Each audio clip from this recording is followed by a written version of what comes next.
E aí galera, bom dia, boa tarde, boa noite, boa madrugada disso tudo bem com vocês? Sejam todos bem-vindos mais uma vez ao canal no YouTube do Professor Renatão. Hoje continuamos aí com a nossa série de vídeos e dicas para o concurso da ESA, Escola de Sargento das Armas. Hoje vamos tratar de um assunto bem importante, não somente para o concurso da ESA, mas para vários concursos vestibulares e tudo mais. Hoje nós vamos falar sobre a escravidão no Brasil, beleza? Antes de a gente iniciar, peço que você se inscreva aí no canal no YouTube do Professor Renatão. Pega esse link aí logo acima do vídeo e envia para os seus amigos que também estão estudando para algum concurso, o qual cobre a escravidão no Brasil. E principalmente deixa aquele like com força, porque o YouTube entende que você gostou desse vídeo e vai te notificar quando o professor postar um novo vídeo para você, beleza? Qualquer dúvida que você tiver, você pode e deve deixar logo abaixo nos comentários desse vídeo, que a sua dúvida pode inclusive ser o tema do próximo vídeo. Bacana? Comente aí, cara, o que você achou desse vídeo, se a explicação foi bacana, se você ficou com alguma dúvida, vai lá, comenta aí logo abaixo do vídeo. Beleza? Professor, por que começou a escravidão africana de fato no Brasil? Olha só. A mão de obra africana, ela ajustava-se à agricultura e ao regime do trabalho servil sem os intransponíveis obstáculos culturais do escravo ameríndio inapto ao trabalho. O que isso quer dizer, pessoal? Olha só, lá em 1500 a 1530, os índios começaram a não querer mais trabalhar. Os índios começaram a não querer mais fazer o escambo, aquela troca de mercadorias por uma xícara, por um espelho, por uma faca. Os índios começaram a não fazer mais esse tipo de negócio com os portugueses, certo? E os portugueses precisavam de mão de obra para trabalhar nas plantações de cana-de-açúcar. Então, o que aconteceu? Os índios começaram a adentrar na mata, começaram a resistir às investidas dos portugueses, começaram a, digamos, ficar contra os portugueses, certo? E o que aconteceu? Portugal já havia colonizado outros povos em outros continentes, mais especificamente na África. Então começou-se um comércio bem lucrativo para Portugal. Portugal pegava os escravos africanos e vendia no Brasil. Um comércio muito vantajoso para os portugueses, tá? Certo? Sua introdução no Brasil, na verdade, foi uma extensão da corrente escravocrata existente em Portugal. Inicialmente, o sistema comercial vigorava no tráfico de escravos. Não se inclinou ao fornecimento dessa mão de obra aos colonos estabelecidos no Brasil. A preferência dos comerciantes escravagistas era para o rico mercado de Castela, com reexportação para as áreas de mineração da América e para a promissora agricultura nas Antilhas. Desde 1539, os colonos estabelecidos no Brasil, olha só, os colonos estabelecidos no Brasil reclamaram da falta de mão de obra para o cultivo de cana-de-açúcar, como eu acabei de mencionar para vocês, e o incremento dos engenhos, rogando ao rei, pedindo ao rei licença para adquirir escravos. Em 1542, o donatário de Pernambuco solicitou autorização para adquirir escravos na Guiné, por conta própria, alegando que a produção açucareira não poderia arcar com os soldos dos empregados, com os custos dos empregados, ok?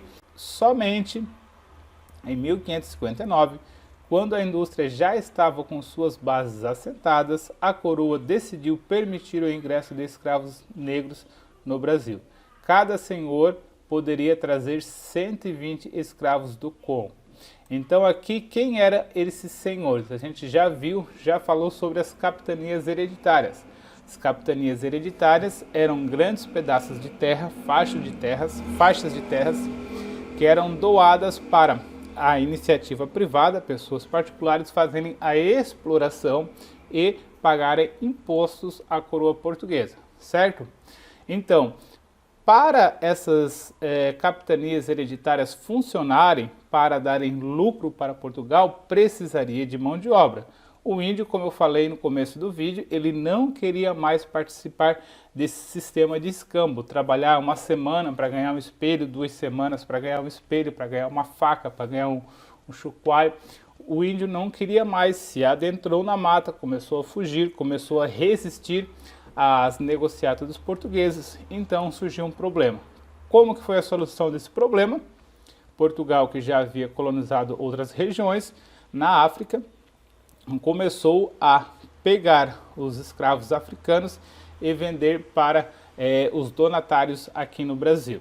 Beleza? Isso foi o início da escravidão no Brasil, por isso que começou, dessa forma que começou. Ó, como eu falei, com essa permissão começou o seu tráfico negreiro oficial no Brasil, que somou-se a aquisições isoladas existentes em São Vicente e na Bahia. Quem que era exportado, digamos assim, claro que a gente está falando de pessoas, seres humanos, escravos, mas na época eram tratados como mercadorias, então a gente vai se referir muitas vezes a negros sendo exportados, tá? Quem que era exportado? Negros e mulatos, uns ainda escravos, outros já aforreados. Por que existia escravos aforreados? Porque o que acontece? Os donos dos escravos, por exemplo, colocavam os escravos para trabalhar aí 10 horas por dia, 12 horas por dia, 14 horas por dia, certo? E mesmo assim, após a jornada de trabalho, o negro ele poderia sair, digamos assim, ele poderia ficar ali na região dele, nas redondezas, fazendo o quê? Fazendo corte de cabelo, trabalhando, fazendo o famoso bico. Tá? Engraxando sapato dos senhores de engenho. Aí, por esse trabalho, fora o trabalho dele, né, o bico, que eu costumo dizer, ele era remunerado, recebia lá uns trocadinhos. Então, o negro poderia, assim, juntar o seu dinheiro. E o que seria essa carta de alforria? Essa alforria, vamos supor que o negro tinha custado $1.000 ou R$1.000 para o seu patrão. Quando ele juntasse esses $1.000 ou esses R$1.000, ele poderia ser alforriado, então ele não teria mais dono, tá? Então aqui, ó, outros já alforriados. Acompanharam Tomé de Souza na edificação da cidade de Salvador em 1549. Então Salvador aí é a cidade mais antiga do Brasil. Esses grupos foram os precursores de milhões de negros africanos que, por 2 séculos e meio, foram trazidos para o Brasil. Então, quanto tempo que durou esse comércio aí de escravos? Entre 1500 a 1750, por aí, houve sim essa exportação de escravos. Na época do descobrimento, Portugal já estava de posse dos arquipélagos da Madeira e de Cabo Verde, no litoral de Guiné, das ilhas São Tomé e Príncipe, da embocadura do Zaire e Moçambique, e havia plantado uma fortaleza na Costa do Ouro, Gana. No século XVI, teve início da conquista de Angola. De todos esses locais vieram escravos para o Brasil. Ó. Então, todos os países da África faziam esse comércio de escravos para o Brasil. O monopólio do comércio de escravos era exercido pelas feitorias estabelecidas nas ilhas desertas da Madeira e do Cabo. Os negreiros iam buscar os escravos nos rios de Guiné, uma extensa região cortada por rios e canais navegáveis muito maior do que a atual Guiné-Bissau. Esses negros vieram de várias regiões da África, tá? Então, pode ser uma questão de prova que vinham exclusivamente de tal região, que vinham só de tal região, não. Eles vieram de vários países, vários cantos da África, tranquilo? O tráfico encaminhou para o Brasil negros das mais variadas tribos, onde eram vendidos a bom preço. Então, esse comércio, esse transporte que durava 2 meses aproximadamente da África para o Brasil, ele era um negócio benéfico para Portugal. Porém, o negro tinha um bom preço. Tá? O escravo negro, ele era caro, porque olha só, você tem que ficar 2 meses praticamente alimentando ele só no transporte, fora o custo que ele teve na sua própria origem, né? Lá na África, digamos assim, se ele foi domesticado, se ele foi adquirido. Então, ele chegava aqui no Brasil com um preço muito alto, beleza? Continuamos aqui, ó. As condições de transporte eram as melhores de todo o período do tráfico. Nesse período já tínhamos condições melhores para o transporte do negro. Porém, as primeiras exportações, como eu me refiro entre aspas aí, as primeiras exportações eram muito precárias. Tanto é que vários negros, vários escravos morriam nesse transporte e eram simplesmente lançados no mar. Ó, ao contrário do que ocorria com os tumbeiros. Tumbeiros já vem da palavra tumba, né, que está ligada a cemitério. Por quê? Porque tinha vários navios que, quando eles chegavam, nesse trajeto que eles faziam, eles perdiam muitos escravos, tá? Eles vinham mais da região da Angola, tá? Os que vinham da Costa do Marfim tinham perdas insignificantes, ó. Então, da Costa do Marfim tinham perdas insignificantes, dada a situação de que se originavam as áreas onde havia mineração. Os negros das Costas do Marfim custavam mais caro do que os trazidos da Angola. Então, olha só, tinha essa diferença. Os negros, os escravos trazidos da Angola, eles eram, digamos, mais frágeis e não resistiam tanto ao trabalho, não produziam tanto quanto o negro da Costa do Marfim. Por quê? Porque os negros na Costa do Marfim, eles já estavam acostumados com a mineração, eles já estavam doutrinados ao trabalho, beleza? Em pouco tempo, esses negros constituíram uma elite da massa escrava, especialmente do ponto de vista religioso. Tapas, mangos, males, muçulmanos, comandando os negros da Bahia em sucessivas insurreições entre 1806 e 1835. No início dos trabalhos de mineração foram muitos procurados, mas por volta de 1750 apenas 1000 deles eram adquiridos anualmente em Minas Gerais. À medida que a exploração de ouro e dos diamantes passava das mãos dos particulares para o governo da metrópole. Concentrados em maior número na Bahia, passaram a ser vendidos para serviços domésticos urbanos no Rio de Janeiro, Recife e Maranhão. Durante o período da escravidão, distinguiam-se 3 tipos de negros. O novo, ou boçal, recém-chegado da África e sem conhecimento dos costumes do país. O ladino, africano, mas já com experiência da sociedade brasileira, e o crioulo, nascido e criado no Brasil. Então nós tínhamos 3 tipos de escravo. Olha só, isso é bem cobrado nas provas de concurso público, tá? O boçal, isso é até um linguajar que a gente usa. Claro, um boçal, não entende nada, tá? Não está acostumado. O ladino, ladino, né? A gente fala de vez em quando, ladino, né? Por quê? Porque o cara já tem a manha das coisas, já está acostumado com os costumes da região, da sociedade, da onde ele vive ali. E o crioulo, que é aquele nascido no Brasil, que aí já pega os costumes naturalmente do Brasil. Beleza? Sigamos aí, ó. O governo central recrutou negros e pardos para a formação militares subalternas às ordenanças chamadas posteriormente de Henriques, em homenagem a Henrique Dias, chefe de uma delas, que se distinguiu na guerra contra os holandeses. Então, alguns desses negros foram recrutados para trabalhar em serviços subalternos no exército, né? Limpeza, como se fosse hoje, digamos, limpeza dos carros e coisa assim, né? Seria manutenção, né? Manter a despensa, o rancho, coisas mais simples que os militares não gostariam de fazer.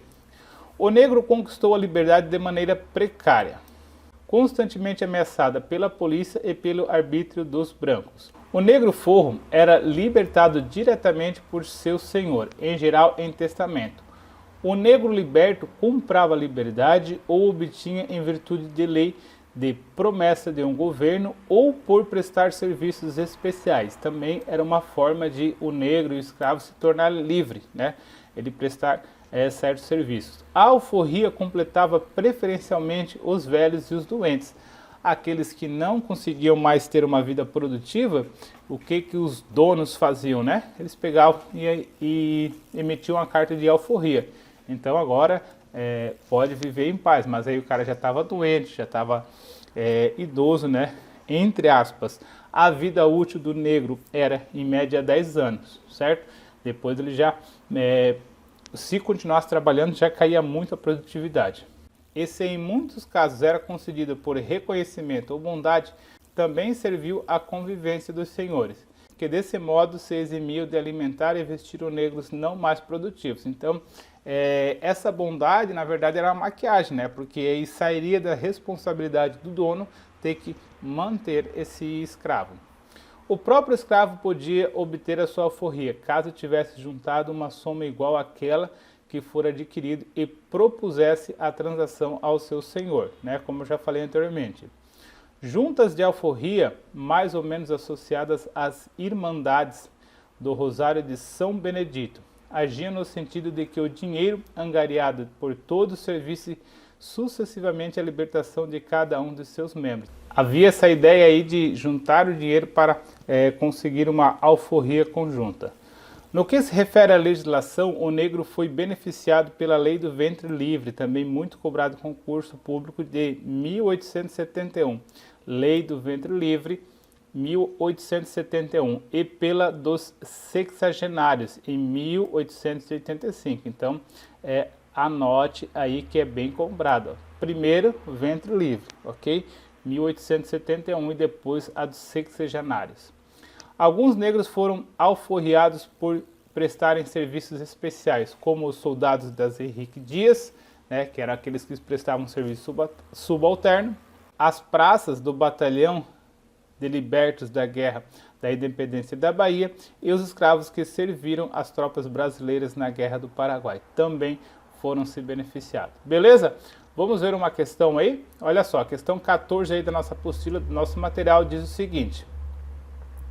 No Brasil colônia, a denominação ladino referia-se, item A, ao judeu que manteve sua religião durante a ocupação do Nordeste pelos holandeses, B, aos escravos africanos considerados aculturados à sociedade colonial, C, ao cristão que se dedicava ao tráfico negreiro entre a África e a América, D, aos portugueses autorizados a praticar o comércio na América Espanhola, e o item E, aos africanos alforriados que habitavam os principais núcleos urbanos coloniais.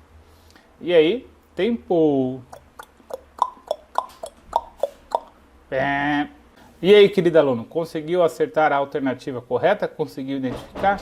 Ó, gabarito dessa questão, gabarito B, tá? Os ladinos eram aqueles escravos que eram de origem africana, mas já estavam acostumados. Lembra que eu falei? Ah, o cara lá é ladino, o cara é esperto, o cara já está ligado nas coisas. Então, ó, aos escravos africanos considerados aculturados, já estavam acostumados com a cultura aqui no Brasil, com os costumes, já tinham a manha da parada por aqui, né? Então, gabarito dessa questão, gabarito letra B.